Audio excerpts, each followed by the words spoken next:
यंदाच्या निवडणुकीत इंदापुरात जोरदार तुतारी वाजणार आहे असा विश्वास राष्ट्रवादीच्या शरद पवार गटाच्या खासदार सुप्रिया सुळे यांनी व्यक्त केला आहे. तसेच 6 महिन्यांपूर्वी घटस्फोट घेतले यांनी माझ्याबाबत बोलू नये असे म्हणत त्यांनी अजित पवार गटाला टोलाही लगावला आहे. इंदापूरमध्ये राष्ट्रवादी काँग्रेस शरदचंद्र पवार पक्षाचा शेतकरी मेळावा पार पडला. या मेळाव्यात त्या बोलत होत्या. 6 महिन्यांपूर्वीच आपला घटस्फोट झाला.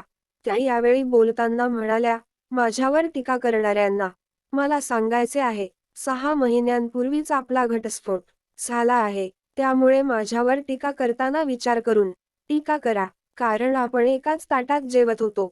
मली द्यात. मी वाटेकरी नाही. त्यामुळे माझ्यावर आरोप करणाऱ्यांना चेतावणी देते. माझ्यावर आरोप करायचा असेल तर मी इंदापूरच्या चौकात येते. तुम्ही पण या म्हणाल त्या विषयावर चर्चा करू, असे सुप्रिया सुळे ठणकावून म्हणाल्या.